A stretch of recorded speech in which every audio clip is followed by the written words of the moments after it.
soir, on parle d'adversité. Fait que j'ai pris l'image d'un lion en arrière. Il faut être comme des lions face à l'adversité. C'est ce que le Seigneur lui demande. Jésus est appelé aussi le lion de Juda. Rien ne résiste au lion. Père Céleste, on veut te remercier pour ce privilège ce soir, Seigneur, de venir, Seigneur, se rassembler, Seigneur, de se sur en live, Seigneur Dieu. Seigneur, pour partager ce message. Seigneur, je prie, Seigneur Dieu, que ce message puisse impacter chaque personne qui l'entend. Seigneur, tu ne fais jamais rien en vain. Saint-Esprit, tu es toujours fidèle. Merci pour ta grâce, Saint-Esprit. Merci pour tout ce que tu fais. Alléluia, merci Jésus. Merci Seigneur, alléluia. Fait qu'on va commencer. Donc, triompher dans l'adversité. Merci Seigneur. On est des fils de roi. Oui. Donc, triompher dans l'adversité.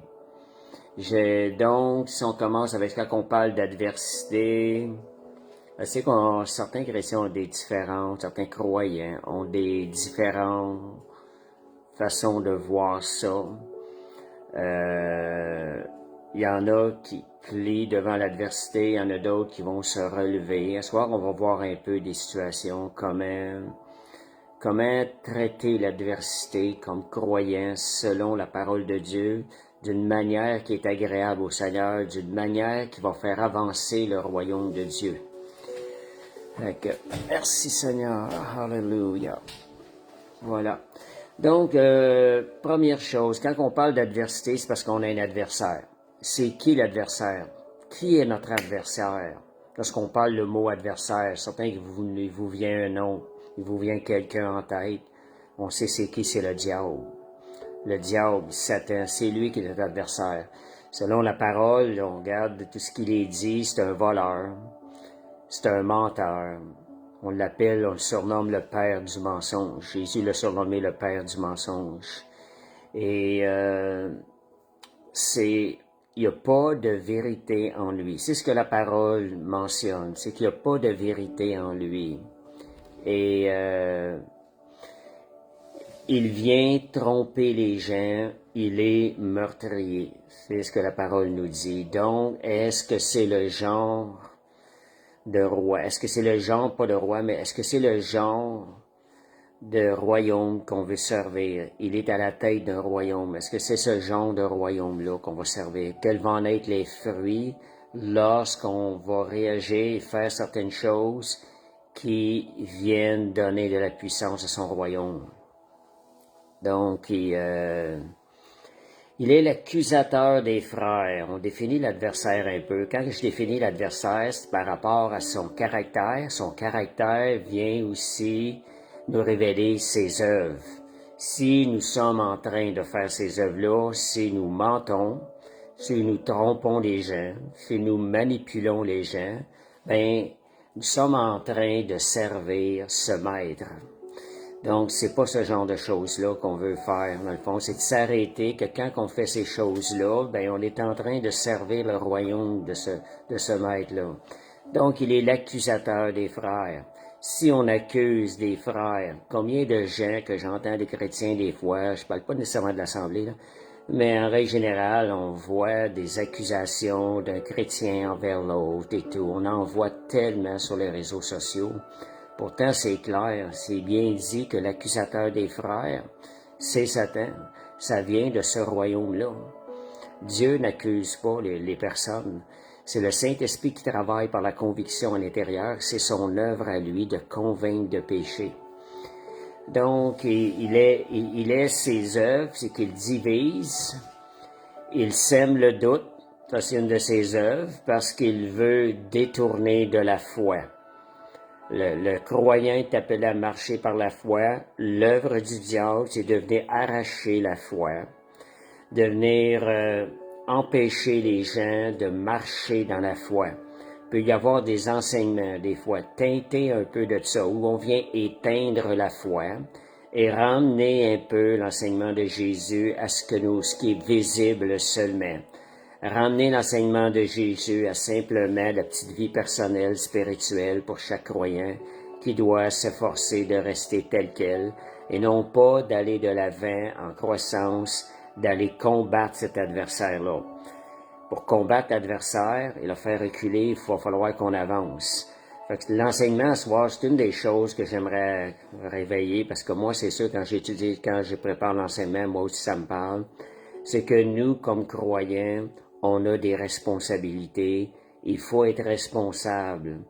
On est en guerre, donc on n'est pas là en train de s'asseoir et vouloir vivre la petite vie tranquille. C'est pas ça qu'on est appelé.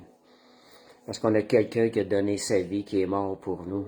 Son sang a été versé. Il n'a pas vécu pour nous, puis nous sommes appelés à lui ressembler. Et Dieu a tout mis en nous ce qui est nécessaire pour nous faire marcher selon sa volonté, pour nous faire marcher comme Jésus a marché. Vous savez que, je reviens avec ce verset-là, Romains 3, 31. Donc ça dit, le peuple juif ont essayé d'accomplir la loi. Ils ont échoué. Jésus est venu, il a été le premier, il a tout accompli la loi. Il l'a accompli aussi avec le cœur, qui est un cœur agréable à Dieu.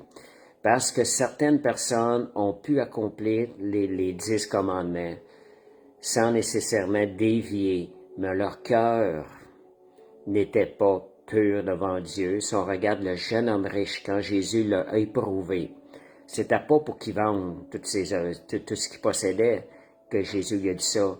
C'était juste pour lui montrer ce qu'il avait dans son cœur.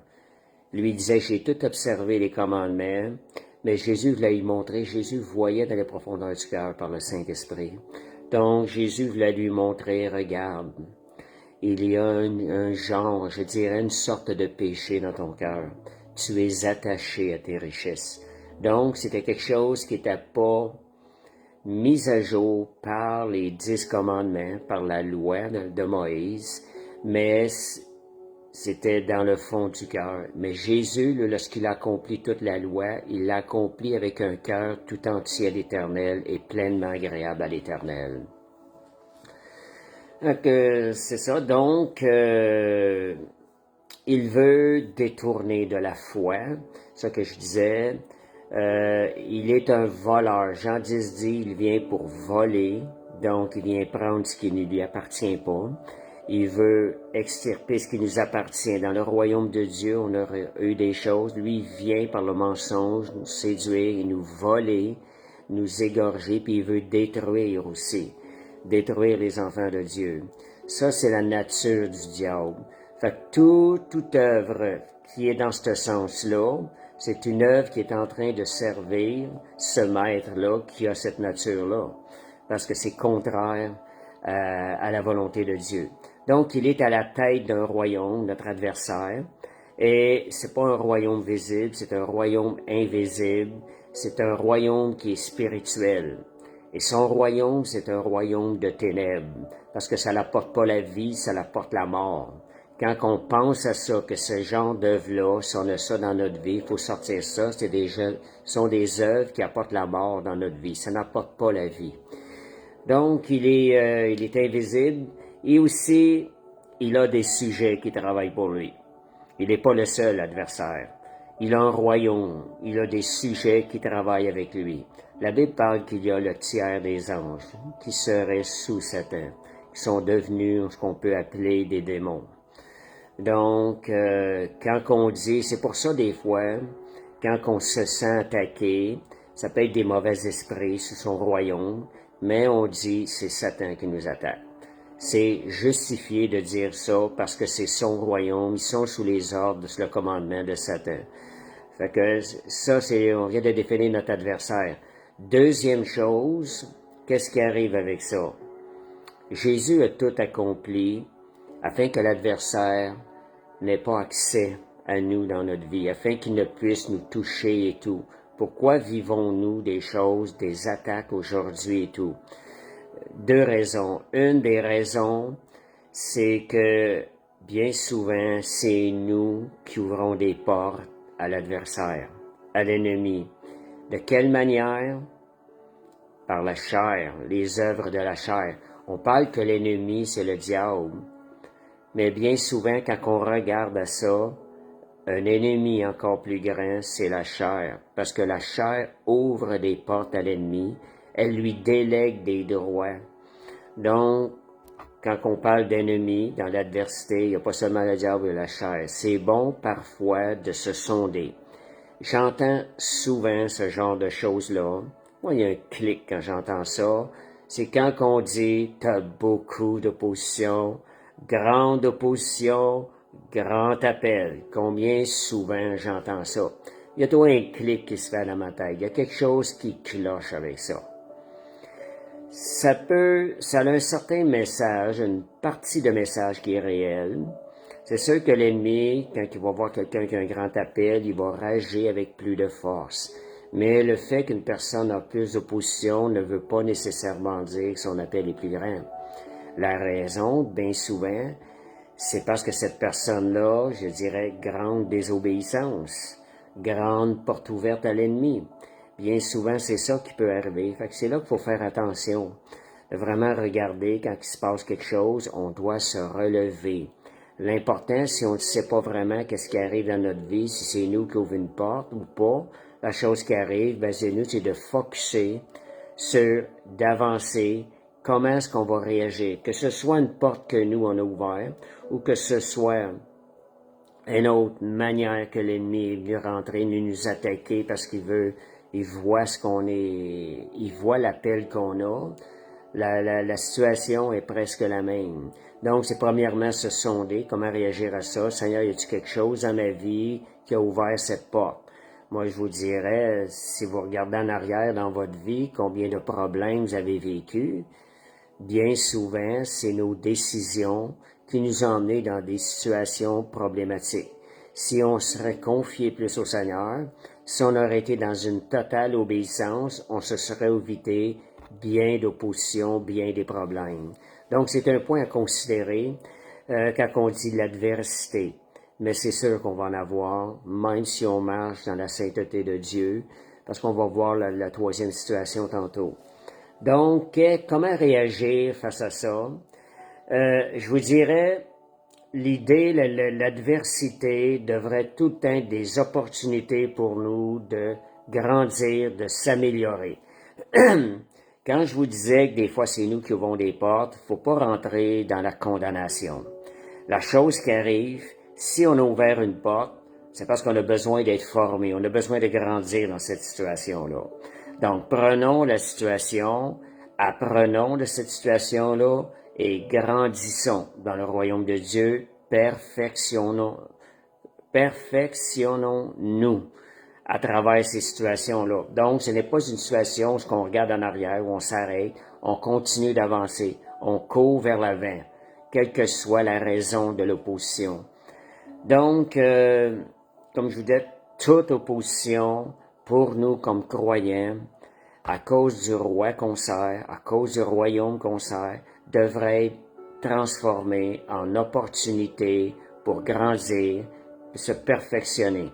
Si on regarde Jacques, le chapitre 1, versets 3 et 4, ça dit, frères, mes frères, regardez comme un sujet de joie complète les diverses épreuves. Fait qu'il y a deux manières de regarder ça. Des fois, on peut être attristé, se sentir écrasé.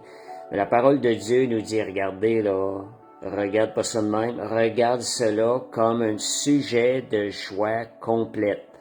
Les diverses épreuves auxquelles vous pouvez être exposés, sachant que l'épreuve de votre foi produit. Voilà, il y a un résultat, il y a quelque chose de plus que vous allez ressortir à travers l'épreuve.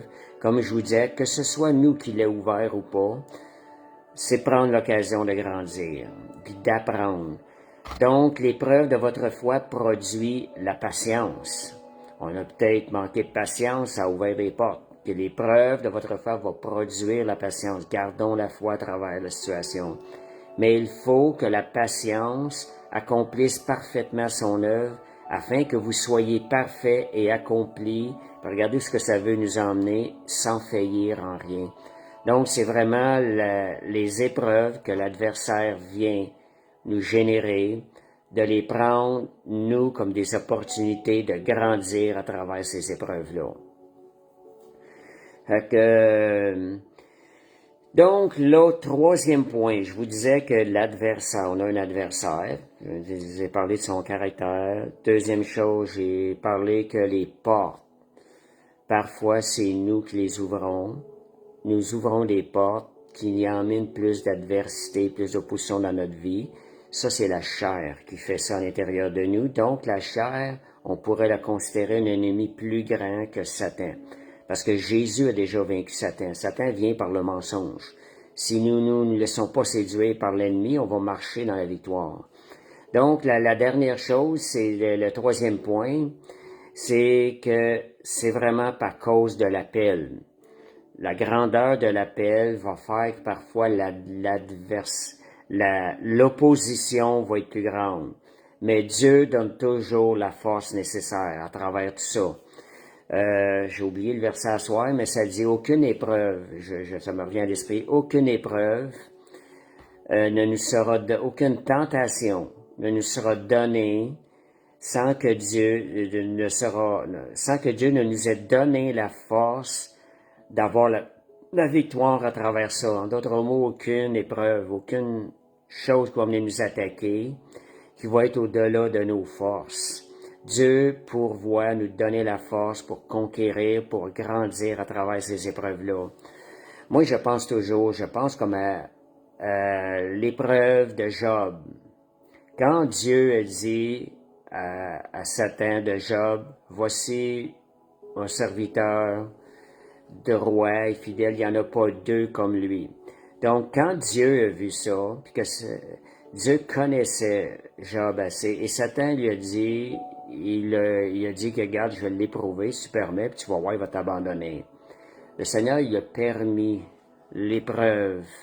Mais Dieu, en permettant l'épreuve, Job ayant été intègre, Dieu ayant permis l'épreuve, c'est sûr de quelque chose, Job était pour s'en sortir victorieux. Parce que Dieu n'aura pas permis des épreuves qui auraient été au-delà de nos forces. Job en est sorti victorieux à travers l'épreuve, donc il en est ressorti plus fort et doublement béni. Donc, tous nous comme croyants, toute épreuve, tout qui nous vient de l'adversaire, on a la capacité d'en ressortir plus grand, plus fort, plus béni, plus victorieux encore. Ça, si on regarde la parole de Dieu, c'est vraiment ça. Donc, l'adversité n'est pas une punition de Dieu. C'est quand on était dans la religion, on pensait que Dieu punit des choses de même. Non, c'est pas Dieu qui vient nous punir à travers l'adversité. Ça, faut bannir ça, cette pensée-là. Paul a eu à faire face à l'adversaire. Et Paul, il marchait dans la droiture. Vraiment dans une vie consacrée. Paul, son appel était tellement grand. Tu vois, dans cette situation-là, l'opposition était grande et à cause de la grandeur de l'appel. Puis des fois, je me pose des questions. Comment ça se fait? Je regarde dans le temps des disciples, lorsqu'ils ont commencé à répandre l'Évangile. Ils ont tous été tués, flagellés, ils ont été persécutés dans leur corps, c'est incroyable. Puis des fois, on regarde un peu, je regarde les hommes de Dieu aujourd'hui, puis on n'a pas ces mêmes choses-là. On n'a pas ce genre de persécution-là. Je pense qu'il y a des temps pour ça et qu'au début des temps des apôtres, c'était nécessaire pour un fondement solide. Parce que Dieu nous appelle quand même à la bénédiction. La bénédiction, c'est pas nécessairement juste des biens matériels, là. Ce que je parle, malédiction, c'est que Dieu va pourvoir à tous tes besoins, il va pourvoir à une santé physique, ce genre de choses-là, parce qu'il a déjà payé le prix de tout ça, Jésus à la croix. S'il a payé le prix, c'est afin que nous en héritions les bienfaits de cela.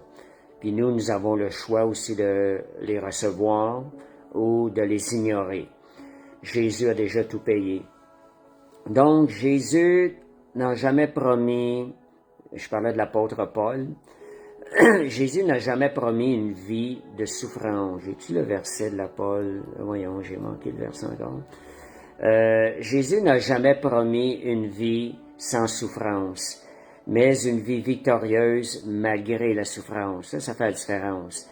Ça ne veut pas dire qu'il nous a emmenés à marcher dans la défaite. Non, il nous a promis une vie victorieuse parce que Jésus est allé aux enfers et vaincre l'ennemi. Et malgré la souffrance. Donc, le suivre, c'est parfois marcher à contre-courant du monde. Mais Dieu nous équipe. Vous voyez l'image en arrière, le lion. Jésus est le lion de Juda. Et nous sommes appelés à marcher comme lui, dans la victoire. Donc, j'ai l'autre point qu'on parle d'adversité, la création, les choses autour de nous dans ce monde. Ça dit dans la parole de Dieu, la création a été soumise à Satan. Adam et Ève ont remis le contrôle de la création. Dieu a un certain contrôle, regardez.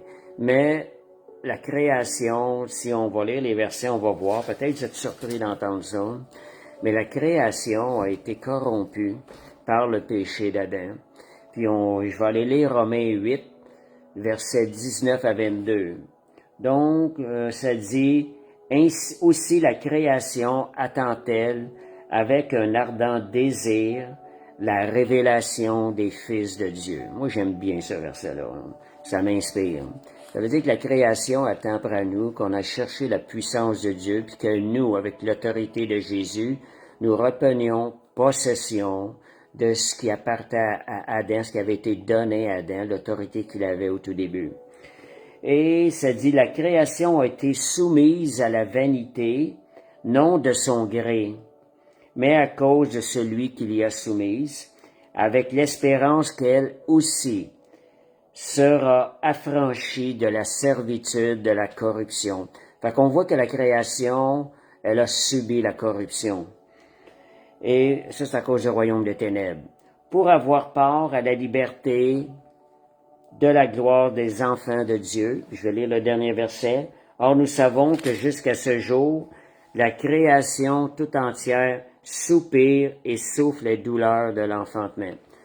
Fait qu'on voit là-dedans que la création ayant été subie la corruption, c'est pour nous, parfois, ça crée de l'adversité dans nos vies, dans ce qu'on fait. Donc, comprendre maintenant, elle a été soumise à la vanité. Donc, le pourquoi de l'adversité pour un croyant où Jésus a déjà tout accompli à la croix, où sa victoire a été totale, elle a été parfaite. Pourquoi qu'aujourd'hui, il faut faire face à l'adversité? C'est parce qu'il y a deux royaumes. Nous sommes en guerre. Ça, c'est quelque chose qu'il faut réaliser.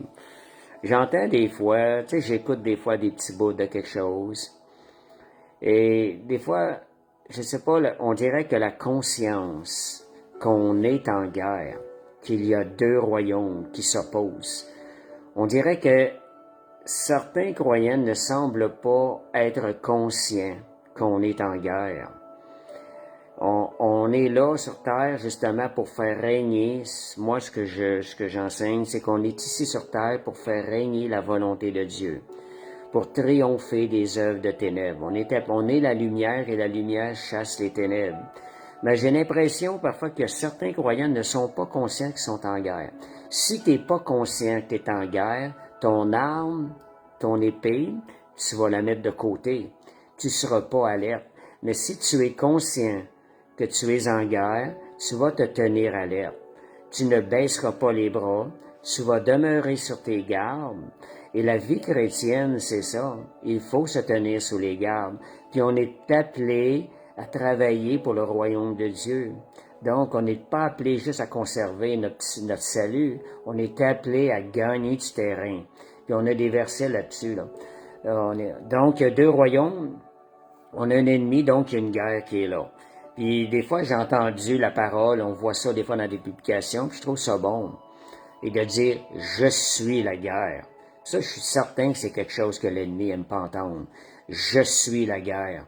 Pourquoi? Parce que l'ennemi, c'est ça. Si on est en train de dire ça, c'est qu'on est en train de provoquer l'ennemi en lui disant « watch out, tu vas payer cher si tu viens m'attaquer ces choses-là ». C'est parce qu'on est conscient de ce que nous avons reçu en Jésus-Christ, puis on est conscient qu'il y a un royaume de ténèbres qui veut nous attaquer.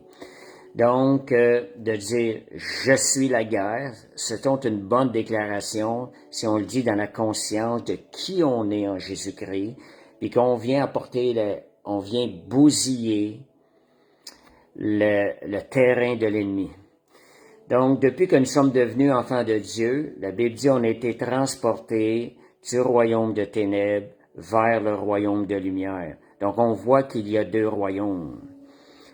Et donc, il y a deux camps. Nous, on a changé de camp. Donc, c'est normal qu'à partir du moment donné où on est devenu croyant, on est devenu un ennemi juré de Satan. Puis il n'aime pas ça. C'est sûr qu'il va s'essayer de nous aveugler. Il va essayer de nous faire peur, de nous faire reculer. On sait qu'il est un menteur, il est un trompeur, il est un voleur. Si nous reculons devant lui, il est en train de nous voler, parce qu'on a tout reçu en Jésus-Christ. On va voir des versets qui nous disent que nous sommes plus que vainqueurs. S'il essaye de nous faire croire le contraire, si on pense qu'on est perdant, on ne sera pas en train de combattre et d'avancer dans le royaume des ténèbres pour le faire reculer. Donc, nous ne soyons pas des chrétiens allergiques à l'adversité. Dans le sens que certains chrétiens vont chercher à fuir les épreuves, à fuir devant l'adversité. Réalisons plutôt que nous sommes en guerre et prenons nos responsabilités. On a des responsabilités comme enfants de Dieu. On a reçu un salut si grand, marchons dans la reconnaissance. Redonnons à Jésus quelque chose qui lui est agréable. Et qu'est-ce qui arrive lorsqu'on parle de fuir? Ça insinue quoi quelqu'un qui cherche à fuir les épreuves? Quand les épreuves sont là, faut les affronter. On est équipé, on a ce qu'il faut pour trancher la tête de l'ennemi et en ressortir plus fort, en ressortir fortifié, en ressortir avec une victoire. Quand on fuit, si vous voyez deux guerres, deux camps, vous voyez un camp qui fuit, ça veut dire quoi? Ça veut dire que le camp a abandonné le combat, le camp vient de déclarer défaite. Et à ce moment donné-là, l'autre camp vont déclarer victoire. C'est pas à nous de fuir, c'est à l'ennemi à fuir. Parce que la Bible dit, celui qui est en nous est plus grand que celui qui est dans ce monde. Fait que soyons conscients, on est équipé pour le combat, on est équipé pour pouvoir détruire, affaiblir le royaume de l'ennemi et aussi le faire fuir. Parce que dans certaines situations, ce qu'on prend en position, il va fuir. La Bible dit même qu'il va s'enfuir, là. Approchez-vous de moi, il s'approchera de vous, puis il y a un endroit qui parle qu'il va s'enfuir lorsqu'on prend notre position. Fait que Jean 16, 33, ça dit, dans le monde, vous aurez des tribulations. Donc, le Seigneur nous a déjà avisé. Mais commence la Bible nous dit, prenez courage. J'ai vaincu le monde. Donc, si tu prends courage, tu ne te mettras pas à fuir ces situations-là. Quand tu vas voir l'adversité qui vient vers toi, tu vas te relever, tu vas la combattre jusqu'à ce qu'elle disparaisse, jusqu'à ce que l'ennemi s'enfuit. Donc, c'est ce que Jésus nous a déjà avisé. Donc, Paul ne fuyait pas l'adversité. Tu sais, j'aime le mot, il s'épanouissait malgré l'adversité. Et même au milieu d'elle, il ne pensait pas que l'adversité était pour être un frein à répandre l'Évangile. Bien au contraire, Paul allait de l'avant. Plus l'opposition était forte, plus il combattait et plus il gagnait du terrain pour le royaume de Dieu. Paul travaillait pour le royaume de Dieu et il gagnait du terrain. Et qu'est-ce qui arrivait avec ça? L'œuvre de Dieu avançait à travers l'adversité. L'ennemi perdait du terrain à travers l'adversité. Avec ce que Jésus nous a donné, c'est ça qu'on devrait vivre dans nos vies. Plus on a d'attaques, plus l'ennemi devrait perdre du terrain, plus on devrait sortir notre épée, se lever, prendre courage et combattre au nom de l'Éternel et faire reculer l'ennemi. Il y a des genres de prières pour ça. Moi, genre de prière, je dis pour chaque attaque de l'ennemi, j'annule chaque attaque de l'ennemi par le sang de Jésus. Et pour chaque attaque de l'ennemi, je réclame double bénédiction. Si vous croyez, vous priez ce genre de prière-là, on sait qu'en arrière, c'est à cause de ce que Jésus nous a revêtus. Si vous priez ce genre de prière-là, vous êtes en train de faire reculer l'ennemi. Si vous mettez ça en pratique, l'ennemi va venir de moins en moins vous attaquer parce qu'il va avoir peur. Il va savoir qu'à chaque fois qu'il vient vous attaquer, il va subir une défaite et il va perdre du terrain. Comme je vous disais tantôt, quand l'adversité vient, quand les attaques viennent, quand on se lève au combat, on en sort victorieux, on en sort plus fort. Puis n'acceptez jamais la défaite. Tant et aussi longtemps que vous combattez, l'ennemi ne pourra jamais crier victoire. Ça, c'est une chose bien simple. Si vous avez à combattre jusqu'à la fin de vos jours, combattez jusqu'à la fin de vos jours, puis vous allez mourir dans la foi, puis l'ennemi n'aura jamais pu déclarer victoire. Étant mort dans la foi, vous allez mourir. Vous allez mourir avec la victoire. Fait que ça, c'est quelque chose que j'avais déjà vu à un moment donné. Quel que soit, on peut paraître tomber au combat, mais si vous gardez la foi, vous combattez jusqu'à la fin, l'ennemi jamais pourra déclarer victoire. Et vous allez mourir dans la victoire. Fait que merci Seigneur. Fait que c'est sûr que l'idée, c'est de combattre, d'être en train de combattre. Donc on devient 2 Thessaloniciens 1, verset 3-4. C'est le verset que je l'ai apporté tantôt, montrant qu'à travers les épreuves, à travers l'adversité, à travers l'opposition, Paul savait comment sortir, aller chercher la victoire, comment faire part du terrain à l'ennemi.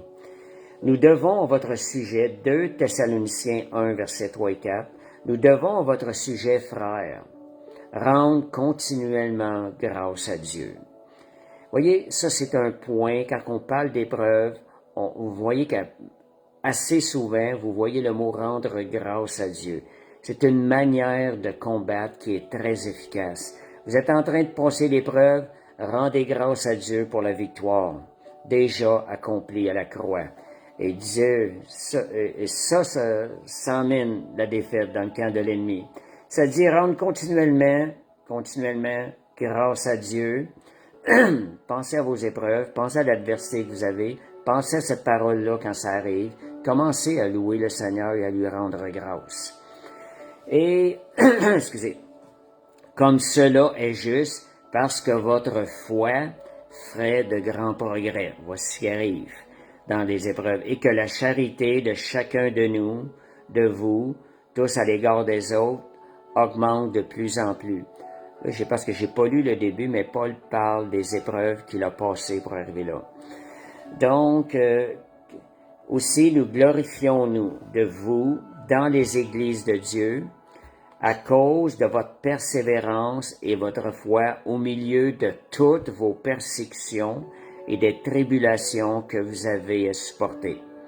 Fait que vous voyez, c'est devenu un sujet de gloire pour les Thessaloniciens. Ils ont eu beaucoup d'obstacles, d'épreuves. Ils ont eu de l'opposition. Mais on parle que leur foi a fait de grands progrès. Donc, ça ne veut pas dire qu'on doit prier dans un autre sens pour avoir plus de persécution. Et des fois, j'entends moi, je sais pas, des fois, j'entends des affaires, là, non, oui, je prierai pas plus pour avoir plus de persécution. On a déjà un ennemi qui s'en occupe. Fait que je lui donnerai pas plus d'espace. Ce qui vient, Dieu va me donner la force pour qu'est-ce qui vient. Donc, des fois, j'entends des affaires de même. J'ai entendu quelqu'un qui parlait des gouvernements, là. Puis il disait que là, on va peut-être perdre des droits qu'on a, tu sais, dans ce pays, le Canada.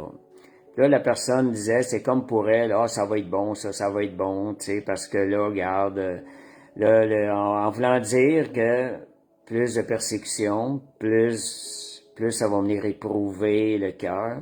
Mais faut pas courir après ça. On n'est pas appelé à prier pour avoir plus de persécution. On est appelé à gagner à travers la persécution, à chasser ces choses-là, à anéantir l'opposition de l'ennemi. Mais quand l'opposition arrive, si on se lève pas, on sera pas en train de croître en force et en gloire. Mais quand l'opposition arrive, si on s'oppose à l'opposition, on combat avec les armes de Dieu, on va être en train de se fortifier, puis on va aboutir à une victoire où on va pouvoir glorifier le nom du Seigneur. Je sais pas si vous comprenez ce que je suis en train de dire. C'est comme il y en a qui dit, en, en voulant dire que... Fait que, merci Seigneur, alléluia. Juste un instant, je vais arrêter quelque chose. Bon, ok. Fait que c'est ça. En parlant d'adversaire, c'est ça. Faut pas demander plus d'adversité. En demandant plus d'adversité, c'est comme tu veux donner plus de terrain à l'ennemi. Non, j'en veux pas plus. Mais quand t'arrives, par exemple, on la combat. On s'oppose à ça. Donc, autre chose qui arrive aussi, c'est que j'ai vu des fois des remarques, des gens qui disaient « Ah, la politique, c'est charnel, c'est mondain. » Mais si on s'arrête à ça vraiment, là, la politique, c'est des dirigeants là-dedans. Ces dirigeants-là, qu'est-ce qui arrive? Il y a des principautés. Au-dessus des pays, là, il y a des principautés, il y a des dominations, il y a des esprits méchants dans les lieux célestes, derrière les principautés derrière des dirigeants. Donc, raison de plus de considérer ça avec une vision spirituelle et de combattre, de prier pour nos gouvernements et de combattre pour la liberté des droits, des bonnes valeurs dans notre pays. Donc, on était appelé à se voter, c'est même d'aller voter. Quelqu'un disait, aller voter, ah, c'est mondain, parce que mon royaume n'est pas de ce monde. Ben oui, mais voter, c'est une façon pratique. Nous, on sait ce qu'il y a en arrière, là. C'est un devoir qu'on a, c'est une participation qu'on a pour justement aller avantager un dirigeant qui va donner plus de place aux valeurs de la Bible. Fait que peut-être pas tout le monde qui est d'accord avec ça, fait que c'est ça. Et fait qu'on a prié contre les esprits méchants dans les lieux célestes, les principautés, les dominations. Une chose que j'ai appris à travers là-dessus, si quelqu'un veut s'attaquer à des puissances de même, couvrez-vous du sang de Jésus. Assurez-vous que vous êtes bien couvert du sang de Jésus. Une certaine sagesse. J'ai appris des choses là-dedans. Là. Des fois, moi, je me disais, on a tous la victoire en Jésus. À un moment donné, quand je m'étais mis à prier contre des principautés au-dessus de pays ou des États, des États-Unis, des choses de même, et mon ami, j'ai commencé à avoir des attaques assez fortes là, sur mon corps. Fait que j'ai compris qu'il y a quand même, faut se protéger par le sang de Jésus. Très important. Donc, il y a une qualité, puis en passant, là, pour la politique, là, c'est différent aussi l'appel, le degré d'implication d'un croyant dans la politique. Ça dépend, le degré va dépendre de l'appel qui est sur sa vie, parce que Dieu peut mettre un croyant, peut appeler un croyant à aller en politique, à aller influencer en politique. Ça arrive. Fait que ça dépend de l'appel qu'on a, le degré. Une des qualités très importantes à travers les épreuves, dans l'adversité, la qualité la plus importante, ce mot-là, je le connaissais pas il y a plusieurs années, mais je n'ai entendu parler, c'est la résilience. La résilience, si j'explique pour ceux qui ne le savent pas, c'est la capacité d'une personne à rebondir face à de l'adversité. Et à grandir grâce aux défis. Sa capacité à rebondir. Ce que je vous disais tantôt, le genre de prière à demander, c'est pour chaque attaque de l'ennemi. Seigneur, j'annule chaque attaque de l'ennemi par le sang de Jésus. Et pour chaque attaque de l'ennemi, je réclame double bénédiction. Fait que voyez, ça, c'est le genre de choses, c'est le genre de résilience. Plus je sais attaquer, plus je vais en ressortir fort. Plus l'ennemi, je vais y faire subir une grande défaite. Ça, faut pas avoir peur de remettre l'ennemi à sa place, de dire, ouais, attends, tu vas payer cher ces choses-là. Puis là, on intercède avec le nom de Jésus, puis le sang de Jésus. Qu'est-ce qui va arriver? La résilience va faire qu'on va devenir plus fort spirituellement. On va monter de rang dans les lieux spirituels. Ça existe, on a une puissance dans les lieux spirituels. On va monter de rang dans les lieux spirituels. Et, oups, en tout cas, j'ai une petite vidéo qui est partie, j'ai un instant. Bon, on va monter de rang dans les lieux spirituels et face à l'adversité, on va avoir une croissance spirituelle. Ça, c'est la résilience. Fait qu'ayez tout le temps, moi j'ai souvent ça en tête. Quand je vois une affaire de même, ben je vais réclamer. C'est comme je vous avais déjà parlé à un moment donné, j'ai perdu 100 pièces. Ben, Seigneur, maintenant, parce que j'ai perdu 100 pièces, je vais réclamer 1000 pièces. Et Dieu va répondre à ce genre de prière-là si vous le faites pour le royaume de Dieu. C'est pas de là, j'ai donné l'exemple d'un montant pour vous montrer un peu une mesure, là, mais ça se fait dans différentes situations de notre vie, là. Et puis le but, c'est que Dieu soit glorifié, que l'ennemi perde du terrain et que nous, faisant partie du royaume de Dieu, nous gagnons du terrain, devenions plus forts. Donc,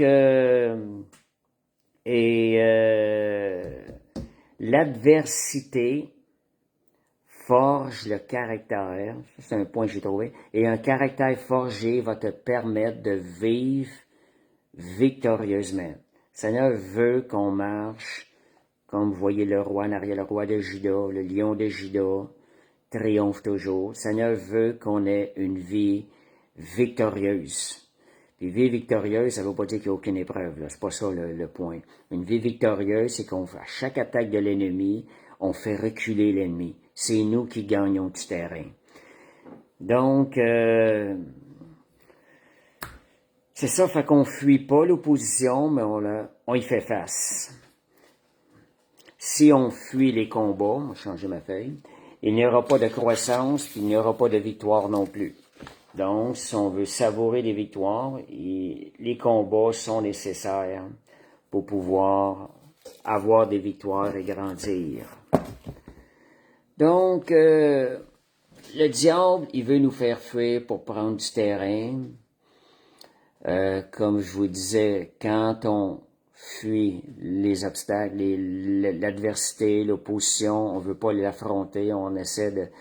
on est en train de donner du terrain à l'ennemi, lui montrer, il est en train de lui passer le message, t'es plus fort que ce que j'ai de mon côté. C'est pas ce que la parole de Dieu déclare. L'obéissance à la parole, le désir de servir Dieu devrait nous emmener à sortir nos armes et à combattre efficacement devant chaque épreuve, devant l'adversité. On est appelé à gagner du terrain. Dieu veut le contraire qu'on fuit. Donc, si on regarde Josué 1:3, ça dit « Tout lieu que foulera la plante de ton pied, je te le donne. » Pour fouler la plante de ton pied, il faut que tu le lèves, t'ailles par en avant. Et tu mets ton pied et tu gagnes le terrain. Ça veut dire que tu vas sur le terrain de l'ennemi, tu piétines le terrain de l'ennemi pour en prendre possession, pour le gagner. Je vous disais tantôt que le diable, c'est un voleur, c'est un menteur.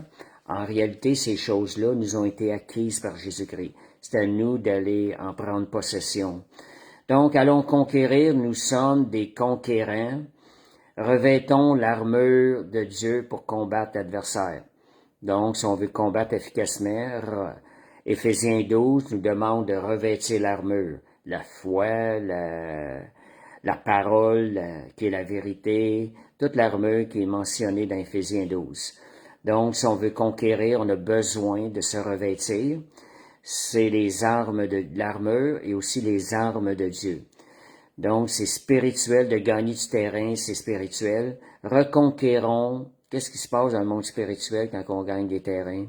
C'est qu'on est en train de reconquérir des trônes. Il existe des trônes célestes que l'ennemi est venu nous voler. Lorsque nous gagnons du terrain, nous sommes en train de reconquérir des trônes.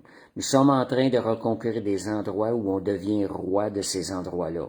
Nous prenons possession, nous chassons l'ennemi qui régnait dans ce domaine-là, et nous en prenons possession, nous gagnons du terrain pour le royaume de Dieu.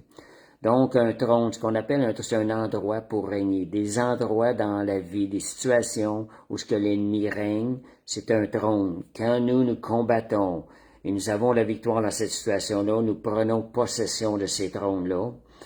Et la famille, vous voulez prier pour votre famille? Il y a des influences des fois dans votre famille qui sont ténébreuses. Il y a quelqu'un de ténèbres qui est assis sur le trône de vos familles, qui empêche les personnes d'être sauvées. Intercédez, détrônez cet ennemi-là. Regardez chaque personne ce qu'elle vit. Détruisez l'œuvre de l'ennemi dans chacune des personnes. Vous êtes en train de détrôner l'ennemi sur la famille. C'est pour le royaume de Dieu, là. Donc, une autre bonne nouvelle, c'est qu'on n'est pas seul pour combattre. Nous faisons partie de l'armée du Seigneur. C'est une armée triomphante. Donc, je dis qu'il y a deux royaumes, il y a deux armées. Nous, on fait partie de l'armée qui est triomphante. Merci Seigneur. Parfois, je me demandais ça, on est du bon côté de la bataille. Quand j'étais nouveau chrétien, je pensais à ça des fois. Si on est chanceux, on est du bon côté de la bataille. Alors, relevons nos armes, sortons nos armes et combattons, allons de l'avant, parce que on fait partie d'une armée triomphante. Des fois, le temps peut faire une différence, ça peut être plus long avant d'avoir une victoire, mais on est appelé à triompher. Deutéronome 3, verset 21. Ça dit, en ce temps-là, je donnai des ordres à Josué, et je dis, tes yeux ont vu tout ce que l'Éternel, votre Dieu, a fait à ces deux rois. Ainsi fera l'Éternel à tous les royaumes contre lesquels tu vas marcher. Ne les craignez pas, car l'Éternel, votre Dieu, combattra lui-même pour vous. Quand nos yeux sont sur le Seigneur, c'est ça qui arrive. Nous, on se lève ayant les yeux sur le Seigneur, mais c'est Dieu qui combat pour nous. Et Dieu, en Jésus-Christ, a gagné toutes ses batailles. Jésus a gagné toutes ses batailles. Donc, c'est ça. Votre Dieu combattra lui-même pour vous. Puis un autre verset, c'est Exode 17, versets 14 à 16. L'Éternel dit à Moïse, écris cela dans le livre pour que le souvenir s'en conserve et déclare à Josué que j'effacerai la mémoire d'Amalek de dessous les cieux. En passant, moi j'ai ressenti dans mon cœur, des fois il y a des peuples, le Seigneur m'identifie le peuple à certaines situations. Amalek, quand vous lisez ça, la Bible, soyez à l'écoute, allez voir. Quand vous lisez Amalek dans la Bible, c'est la chair dans notre vie aujourd'hui. Amalek, c'est la chair dans notre vie aujourd'hui. Fait que quand on parle de ça, j'effacerai la mémoire d'Amalek de dessous les cieux. Jésus, lorsqu'il est venu, il a vaincu la chair. Et Moïse bâtit un autel et lui donna pour nom l'Éternel, ma bannière. Regardez ça, c'est ce mot-là. L'Éternel, ma bannière. Qu'est-ce que ça l'insinue qu'est-ce que ça donne comme message de ce qu'on dit, Éternel, ma bannière? C'est Yahweh Nissi ou Adonai Nissi, là, en hébreu. Donc, parce que la main de l'Éternel, ça donne la nature de Dieu, là, l'Éternel ma bannière, parce que la main de l'Éternel a été levée sur le trône de l'Éternel, il y aura guerre de l'Éternel contre Amalek de génération en génération. Mais nous sommes du bon côté de la guerre, là, de l'armée. Donc, ma bannière, d'autres mots, c'est un étendard, c'est un drapeau, ça représente le pays, ça représente quelle armée qu'on est. Donc, Dieu est celui, pour nous, la signification, quand on dit éternel, ma bannière, c'est que je suis sous Dieu pour qui je me tiens et que voyons. Dieu est celui sous qui je me tiens et que je suis. Donc, quand on dit l'Éternel, ma bannière, je suis sous lui. Donc, je suis sous sa gouvernance, sous la gouvernance de celui qui a déjà tout triomphé. En d'autres mots, tout ce que ça signifie, c'est qu'il est notre victoire, il est notre protecteur, il est notre guide lorsqu'on combat dans l'armée. Nous sommes sous son autorité, sous sa puissance. Quand vous voyez des guerres, là, des armées qui s'affrontent, vous voyez des drapeaux, ben c'est tout ça que ça signifie. Donc, je suis sous l'autorité de Dieu, sous sa puissance, C'est sous sa puissance que je combats mes luttes. Je ne combats pas seul. Je ne m'appuie pas sur mes forces. Je suis aligné avec le ciel. C'est tout ce que ça peut signifier quand on dit « Éternel, tu es ma bannière ». Quand vous faites cette déclaration-là, c'est ça que vous êtes en train de dire. Seigneur, c'est toi qui combats pour moi. Cette heure, c'est ta force, Seigneur Dieu, qui va être manifestée dans le combat.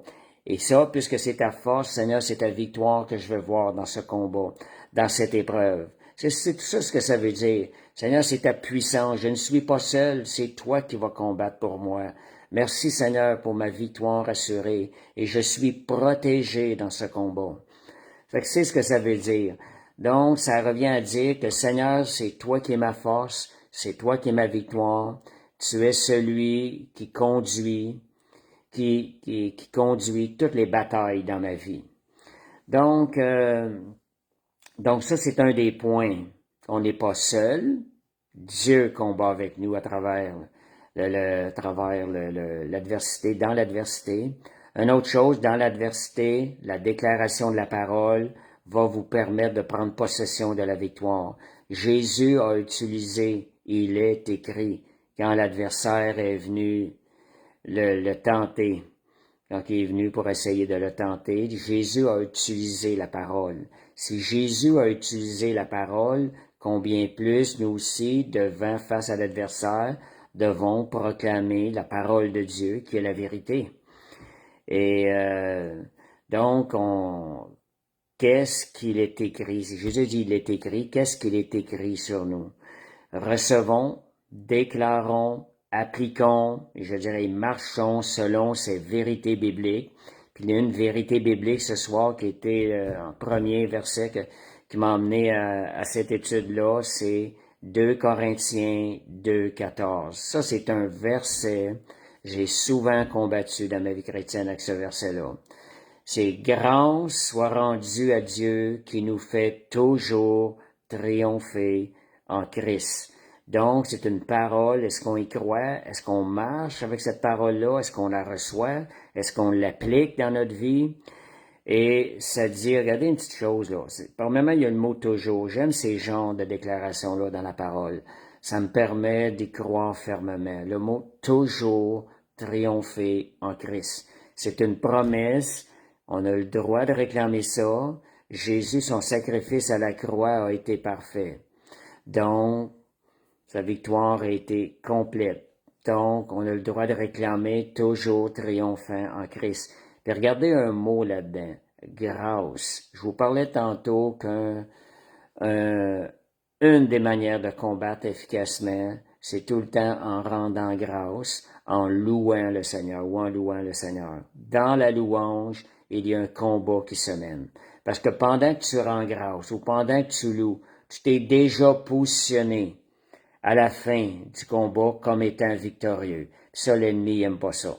Parce que tu es en train de déclarer officiellement la défaite de l'ennemi avant même que tu l'aies vu de tes yeux, que tu l'aies savouré. Et ça, l'ennemi n'aime pas ça. Parce que l'ennemi doit c'est ce qui est écrit dans la parole de Dieu, et l'ennemi doit se plier à la parole de Dieu. Donc, Philippiens 4.13, je puis tout. Encore une chose, le mot tout, par Christ qui me fortifie. Y a-t-il quelque chose où vous sentez que vous n'avez pas la force, que vous ne pouvez pas le faire? Prenez cette parole-là, appliquez-la, je puis tout, par Christ qui me fortifie. Donc, en quelque sorte, on est en train de dire, par ta force, Seigneur. Chaque fois que vous parlez d'une épreuve, Seigneur, c'est par ta force, Seigneur Dieu, que je vais y arriver. Moi, je le dis souvent, ce mot-là, Seigneur.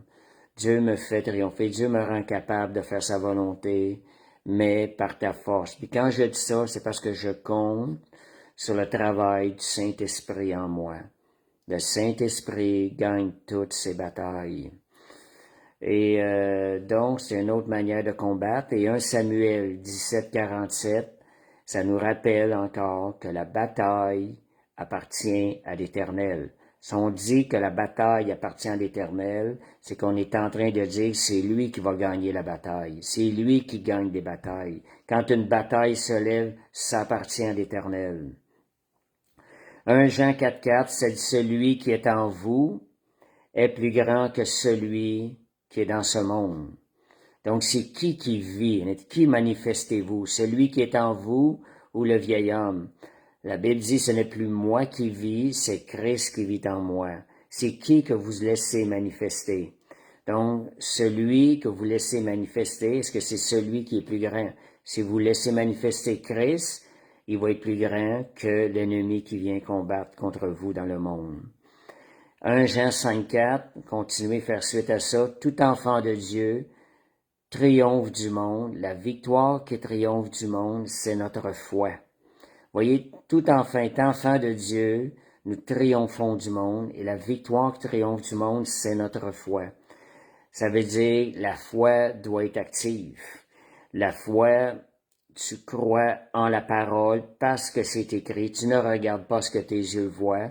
Ta foi, elle est dans la parole, dans les choses qui ne sont pas visibles. Et là, tu les emmènes à l'existence. La victoire est déjà assurée. Comme je vous disais tantôt, quand tu te mets à louer le Seigneur, tu es en train de déclarer quelque chose que tu vois pas dans le visible. Mais dans le visible, tu es en train de sonner victoire.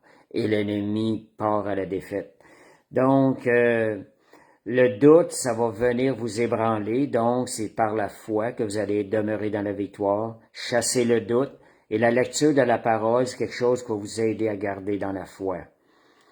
Et de ce fait, dans la victoire. Si vous demeurez dans la foi, vous allez demeurer dans la victoire. Donc, la puissance qu'on a reçue, Ésaïe 61, verset 1 et verset 4. L'Esprit du Seigneur, l'Éternel, est sur moi.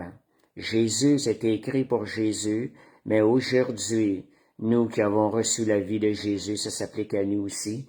L'Esprit du Seigneur, l'Éternel, est sur moi, car l'Éternel m'a oint pour porter des bonnes nouvelles aux malheureux, envoyé pour guérir ceux qui ont le cœur brisé, pour proclamer aux captifs la liberté. Il m'a envoyé pour guérir ceux qui ont le cœur brisé, c'est ça, et aux prisonniers la délivrance. Et ça dit, verset 4, ils rebâtiront sur d'anciennes ruines, ils relèveront d'antiques décombres, ils renouvelleront les villes ravagées, dévastées depuis longtemps. Fait qu'on voit là-dedans, au verset 4, l'Esprit et la puissance de Dieu qui est là, qui triomphe, et on voit la victoire à la fin. Il relève les décombres, il renouvelle des villes ravagées qui étaient dévastées depuis longtemps. Donc, l'Esprit de Dieu est une puissance. Et comme je disais dimanche dans un chandail, il y a de la puissance dans le nom de Jésus.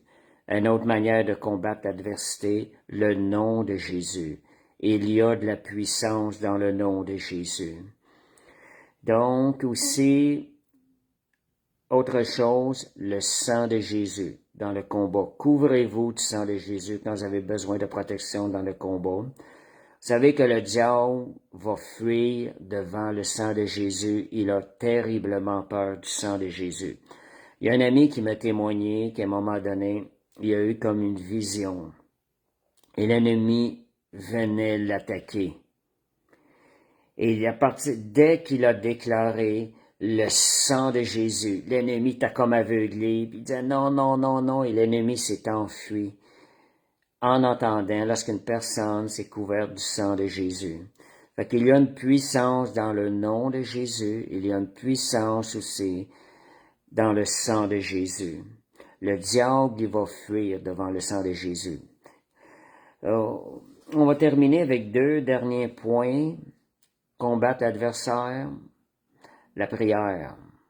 La prière est l'arme, je dirais, la plus puissante pour combattre l'ennemi. Vous adressez au Seigneur, vous relâchez les paroles. Votre parole est comme une épée, en tant comme enfant de Dieu quand vous priez. Donc, vous priez, puis je ramène cette petite remarque-là que j'ai entendue dernièrement aussi, que je suis d'accord avec ça. Ayez de la vigie de prière durant la nuit, ce que j'appelle de la prière de garde. Prenez un temps dans la nuit, peut-être une fois par semaine ou 2, entre ce que j'ai remarqué, ce qui est recommandé de minuit à 1 heure ou de minuit à 2 heures, il y en a qui parlent de 3 heures. Moi, je le fais de temps en temps de minuit, je commence à le faire. C'est genre d'une vigie de prière dans la nuit. Et soit une fois ou 2 par semaine, là. Puis la raison pourquoi la nuit, parce que le diable, le royaume des ténèbres, il est très actif la nuit. Ça s'appelle royaume des ténèbres pas pour rien, c'est la nuit qu'il est très actif. Si vous y allez à minuit, vous êtes en train de le détruire pendant qu'il essaie de s'activer la nuit. Fait que je crois vraiment que ça a encore plus de puissance lorsque vous faites de la prière de garde ou de la vigie de prière durant la nuit. Et dernier point, entretenir une relation avec Dieu, c'est essentiel pour vivre une vie triomphante. Le fait de se tenir en relation avec Dieu va nous garder dans la victoire. Nos pensées vont être renouvelées à la pensée de Christ et ça va nous garder dans la victoire quand l'adversaire va venir, que les épreuves, l'opposition va venir. On va être déjà comme à inspirer, déjà avec l'esprit de combat, qu'on combat dans un royaume qui est toujours victorieux. Fait que c'était ça l'étude de ce soir. Donc, puis une dernière phrase, la bonne nouvelle, très bonne nouvelle en parlant d'adversité. L'adversité, elle est temporaire. Un jour, on va en avoir fini avec ça. Fait que n'arrêtez pas de combattre. Ce moment-là, un jour, va tout passer. Il n'y aura plus d'adversité. Fait que merci Seigneur. Fait qu'on va terminer par la prière. J'espère que ça vous a aidé. Ça va vous rendre plus actif. Comme disait, le but était de prendre nos responsabilités. On est en guerre. Puis on fait partie d'un royaume qui triomphe. Un royaume qui a déjà...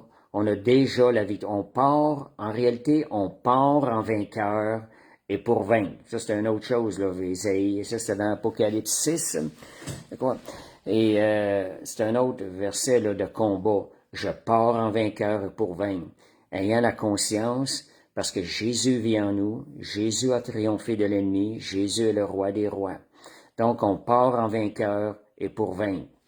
Les genres de déclarations vont vous aider à combattre efficacement. Fait que merci Seigneur, on va terminer l'enseignement. Alléluia, merci. Père Céleste, je te remercie, Seigneur Dieu, nous prions que chaque parole, Seigneur Dieu qui a été relâchée ce soir, Seigneur Dieu, Seigneur, que le Saint-Esprit prenne ces paroles-là et donne la vie à notre esprit lorsqu'elle pénètre en nous, Seigneur Dieu.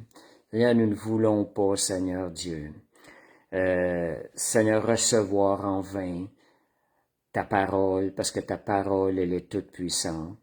Merci, Seigneur Dieu, de nous rendre victorieux, de nous faire marcher victorieux à travers toutes les oppositions de notre vie. Et merci pour la croissance que tu nous donnes à travers tout ça, au nom de Jésus. Amen. Fait que, merci Seigneur. Fait que, je rappelle aussi l'horaire de l'Assemblée au 1884 Siemon. Les mardis, c'est l'intercession à 19h. Merci Seigneur, à tous les mardis, les personnes se rassemblent. Gloire à Dieu. Puis merci pour ceux qui sont fidèles. Les vendredis, le café biblique à 19h30, au même endroit, 1884 Siemon.